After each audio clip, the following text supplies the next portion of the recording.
let me play you the sound of my people.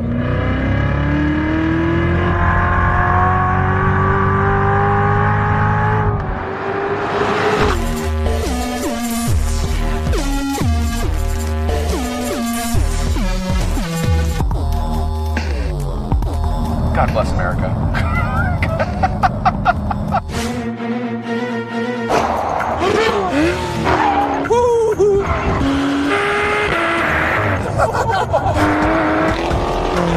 This is the manliest thing I've ever done in my life.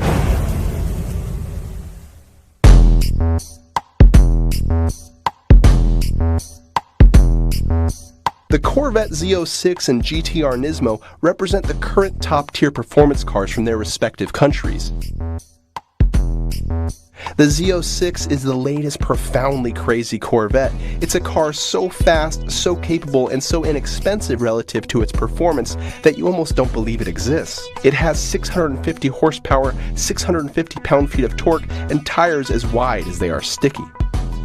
The GTR has always been the car that made you question your understanding of basic physics. This Nismo edition is the result of Nissan's continued quest to make it faster and better handling. It now has 600 horsepower and more aggressive suspension tuning. You may think of the GTR as the underdog here, and you'd be right.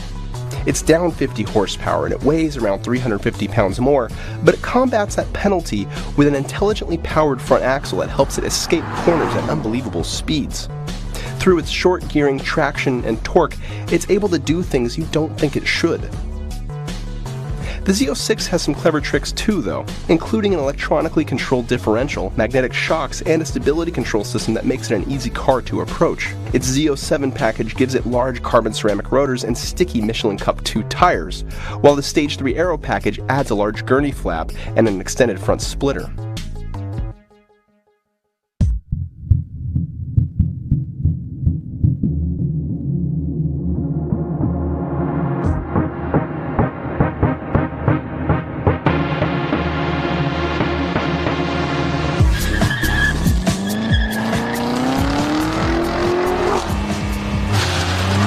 Despite being heavier and having less power and torque, the GTR's massive traction advantage allows it a more aggressive launch, and its fast-shifting dual-clutch transmission helps it beat the Z06 from the launch all the way to the quarter. Both cars exhibit spectacular braking performance and grip, but it's the Corvette with those sticky Michelins that takes the braking edge, with a best stop from 60 of 91 feet.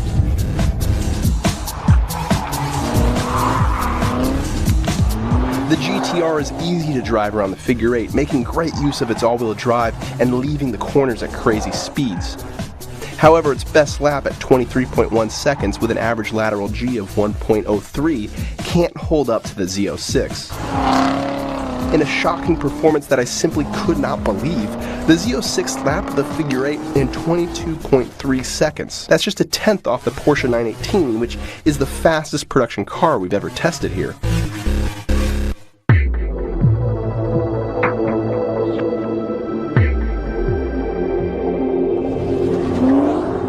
High RPM surge just feels so good.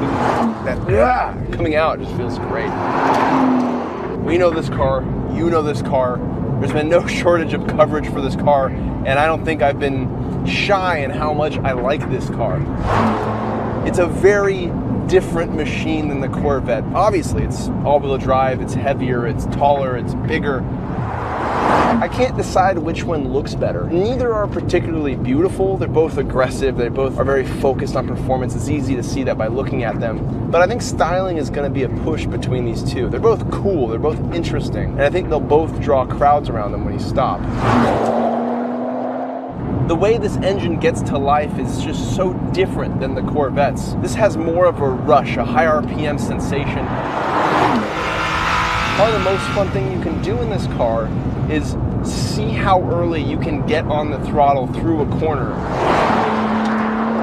Because the car just tucks in, rotates, and gets you through at just such amazing velocities. There's a lot of confidence in the car, and that comes from the grip, that comes from the steering, and that comes from the body control and the balance of the car. I keep saying this is heavy. It is heavy, but it feels really nicely balanced. I don't get a sense of understeer. I don't get a sense of heavy oversteer. I just get a sense of speed, speed, speed.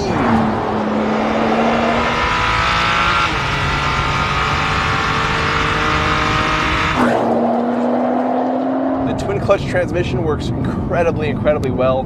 It's beginning to show its age a little bit, especially in contrast to some of the newer twin clutches that are on the market. Some of the shifts can be a little slow, they can be a little clunky, but I don't mind, if I'm perfectly honest.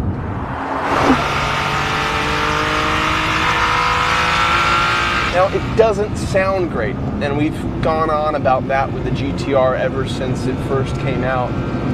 You don't hear much of the turbos, they're just slightly there, and the sound of that V6 is just okay. The ride quality, the seating position is more SUV-like. This is so tall. Where this car definitely comes up short is the brakes. This doesn't have the carbon ceramic rotors. This doesn't have the same crazy grippy tire. Now, comparing the stats and performance measures of these cars, this is definitely the underdog in this comparison.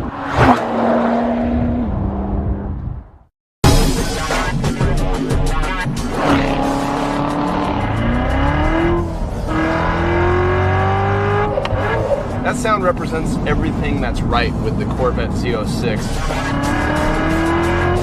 You can just listen to that and know what this car is all about. As you already know, we got a 6.2-liter supercharged V8 with 650 horsepower and 650 pound-feet of torque. And that torque is basically available everywhere in the RPM band. It makes this car feel immensely powerful. The rate of speed you can go with this car, it's of the this shouldn't be legal variety.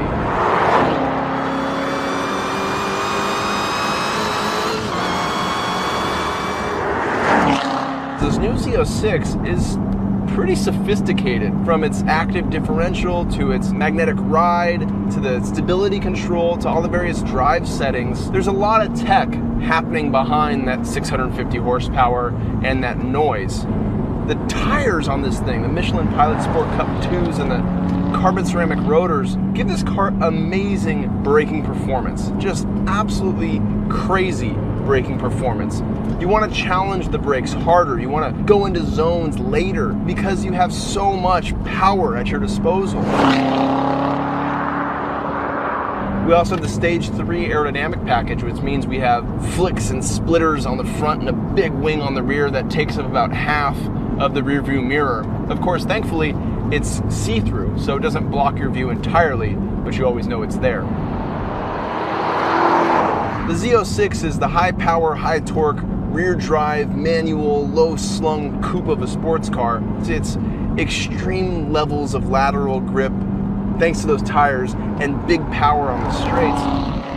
The Z06 demands more respect. It's a bit more of a challenge, but I think there might also be a bit more reward in the process too.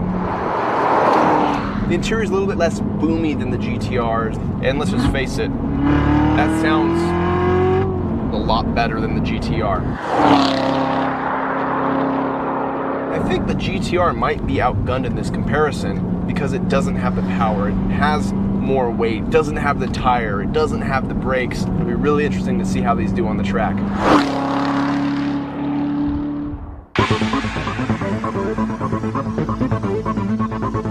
Down the back straight at Willow Springs, this is a very high-speed track.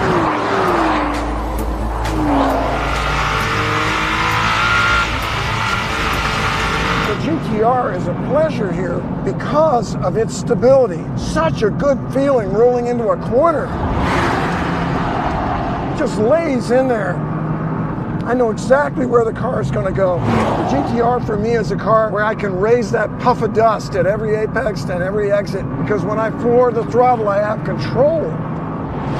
Through the middle of the corner, like turn 2, we've got some understeer. It's funny, each generation of GTR has been a little different. A couple of them in the earlier versions had a tendency to want to understeer under power.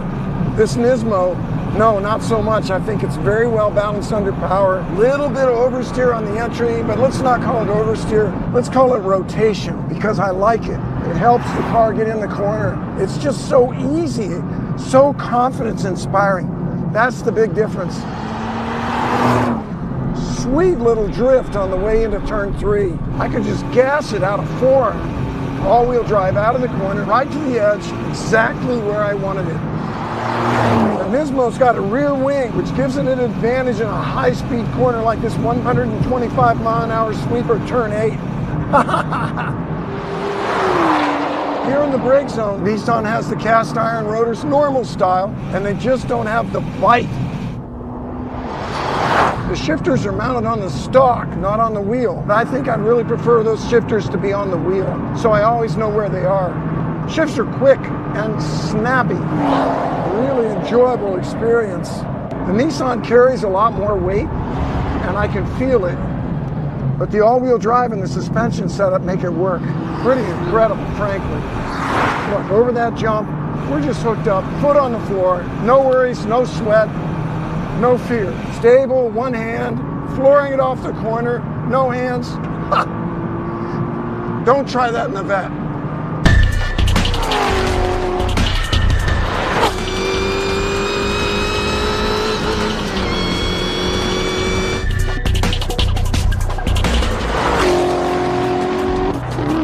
We may have to adjust our sound levels just so I can talk to you here. We've got the exhaust in the track mode, and let me tell you, it is loud. And it is so cool to have an adjustable exhaust volume level. I love that feature.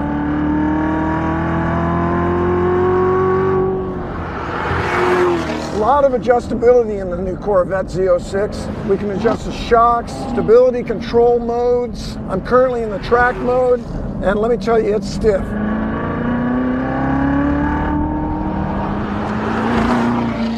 Does offer a tremendous amount of body control.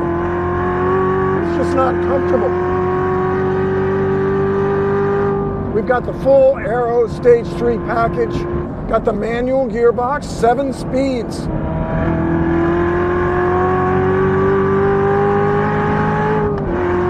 .650 horse. Crossing 140 at the start-finish line. Terrific brakes. Giant carbon fiber, part of the package with the Z07. Corvette has a tremendous advantage in the brake zone. Stops way better than the Nissan. It's geared tall. We can use third gear for much of the track. I feel that little bit of stability control coming in. In the track mode, it can be quite sudden.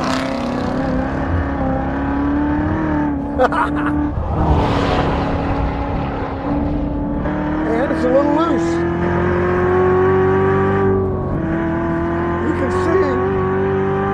It can get to be a little bit of a wild ride.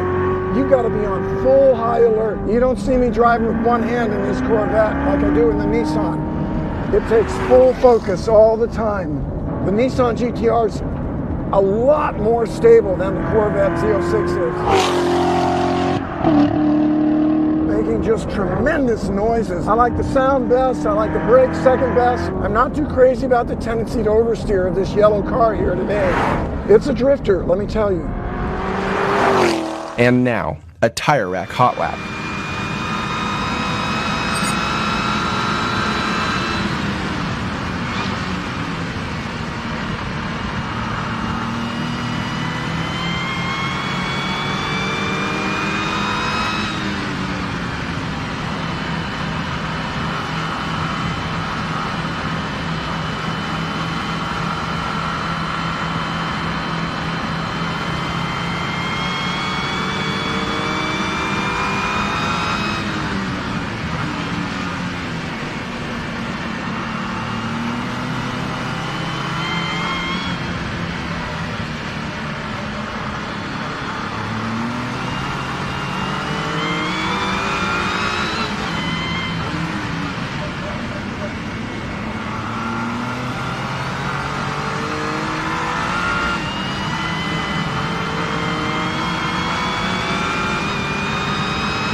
Considering the Z06's awesome figure 8 performance, we simply couldn't believe that it would be a second and a half slower than the less powerful and heavier GTR on a fast track like Big Willow. But after checking the data, rechecking it, and checking it again, it was true. What happened? Well, the data shows that the Z06 still has the advantage in lateral grip and braking, but was out-accelerated by the GTR. How's that possible? The main culprit, we think, is the wicker bill atop the Z06's rear bumper. It apparently produces so much drag at high speed that it neuters the potency of that supercharged V8, so we took it off. After lapping again, we found that the Z06 gained slightly higher speed on the straights, but the increased oversteer, due to the lack of downforce, meant it lost its cornering advantage. It was no faster.